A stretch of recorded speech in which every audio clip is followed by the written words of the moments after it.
Welcome to DHN. I'm your host, Wade Teamer. You know things are heating up if we are talking about XRP and the SEC case twice in the same week.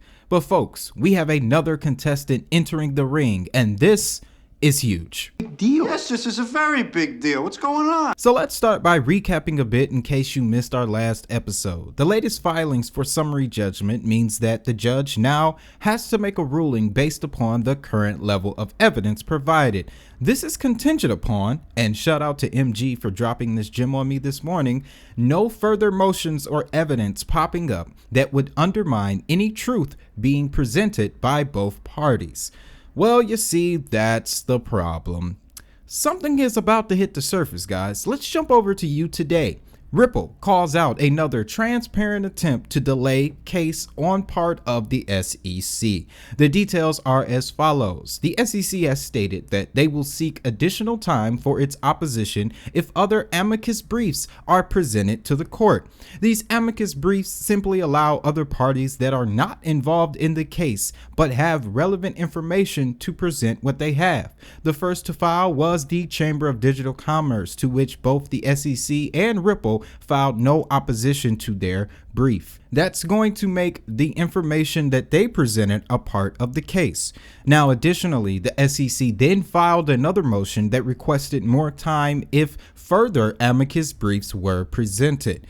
This is the transparent attempt that Ripple was talking about. Clearly, there are numerous people not involved in this case that probably should be. The crucial piece here, though, is the fact that if someone files a brief that brings up information that could be detrimental to the SEC or Ripple, it would cause a reevaluation of evidence. Summary judgment would be denied, and the case would have to move to trial, which would definitely put the nail in the coffin because there isn't another step after going to trial. This case is going to come to an end one way or another, but you may be curious as to how likely this is. Well, I do know that attorney John Deaton has filed an amicus brief. I'm not too sure on what his details are because that information is probably not available yet, but I do know that there is another party that the SEC has had a very recent history with. Folks, we're talking about Veritasium. They've entered the fight against the SEC, and this is all breaking down within the last 48 hours. Let's take a listen to the announcement made by Trey Cupp of the VERI DAO. News. We have Trey Cupp from the VERI DAO with us. Trey, what's going on over there? Well, the VERI DAO's been working on several initiatives which we think are very exciting, but the one that we're most excited about right now, and I think is topical to today's discussion in the crypto community, is the amicus brief that we're going to file. The VERI DAO has worked with the SEC in the past with FOIA requests. We've worked on a no action letter with attorney Jeremy Hogan, and we've recently been inspired by the wins that we're seeing the Ripple versus SEC rack up for the crypto community. We've also read a very good amicus brief by the Digital Chamber of Commerce, which inspired us to move forward with our own amicus brief in the Ripple versus SEC case. So for those who don't know, the Veritasium coin was declared a security by the SEC in the summer of 2021. Veritasium is the blockchain that was invented by Reggie Middleton, the inventor of distributed finance or conditional value transfers. For more than a year now, the VERI DAO has been going back and forth with the SEC about the status of 2.1 million VERI tokens being traded in secondary markets, as well as an official response from the SEC on the verbal ruling they gave on the coin. Now, here's where things get interesting. The VERI DAO sent out a FOIA request, or Freedom of Information Act request, that asks to reveal the telecommunications between Jeremy Hogan, who represented Veritasium, and the 4 SEC lawyers that were involved. What this could reveal is the behavior of the SEC when handling digital asset cases. This would be recent, very substantial, and very relevant evidence in the Ripple case.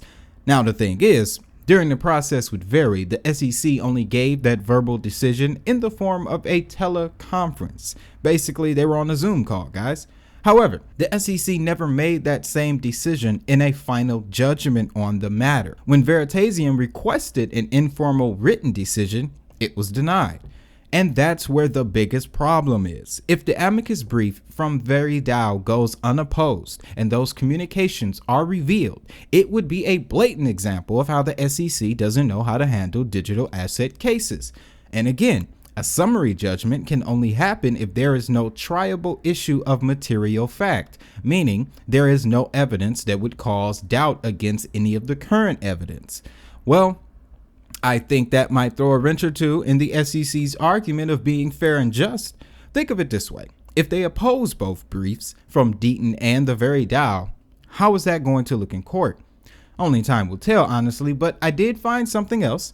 On September 19th, the SEC requested that any motions from a third party to seal portions of the summary judgment do so by no later than December 9th. If they have any opposition, they must be filed by December 22nd of 2022. 12/22/22. So what we have here, guys, is the temperature being turned up on the SEC. That's obvious, and it's coming from all directions. I will tell you that I am in support of the VERI DAO. You folks know that I am also a big supporter of Reggie and all of the work that he is doing in regards to IP protection in the crypto space. On that note, that is another thing that people need to be aware of and that may bubble to the surface because of this brief. I won't go into too much detail right now, but if you want a little bit more information, you can check out the interview I did with Reggie about a week or so ago, and you'll get the full picture from there. Now, before we land the plane, guys, before we get out of here, while putting this episode together, we actually got a CBDC announcement from Ripple. Turns out we were right. We were right about the first, about what we thought would be the first announcement. It was the finalists from the Ripple CBDC Innovate Challenge. So we have 5 finalists from the financial inclusion category, among them a couple of peer-to-peer platforms, one of those actually focusing on peer-to-peer exchange of central bank digital currencies. Next, we have 5 finalists from the interoperability category. The one that stood out to me in that category was Intel Central. It was one of the apps that I suggested would be one of the finalists. What they do is allow for traditional financial institutions running new ISO standards to run those codes through the XRP ledger. Say it with me, that's massive. Lastly, we got 4 finalists from the retail category, one of them being the other app that I suggested, the Crypto ISO Interop. This too will do the same as Intel Central, but for retail brick and mortar companies. Simply, with the development of those apps, not only is Ripple building out both wholesale and retail applications, but they'll be ISO compliant as well. I can't help but feel, though, that this announcement is going to be the first of many before the year is over. Remember, Ripple and Stellar are both finalists in the Bank for International Settlements Indonesia CBDC Tech Sprint, the winners of which will be announced ahead of the G20. Wouldn't it be something if Stellar got that nod, though? Like, Stellar beat Ripple again. First MoneyGram, now the Bank for International Settlements. That'd be crazy. Crazy world, right? But it would just go to show that this is a global picture being painted here, folks. With that being said, that's all I got for this episode, though. If you found value, of course, you know what to do.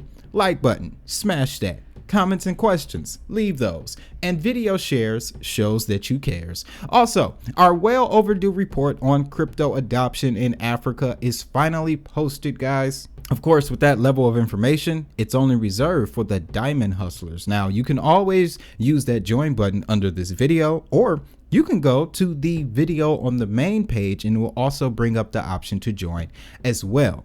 You can also use that link down in the description under that good crypto journal for 2023. While you're at it, while you're going about your day, I want you to remember, have a great one, have a prosperous one. And most importantly, if the money is digital, so is the hustle. I'll see y'all in the next episode.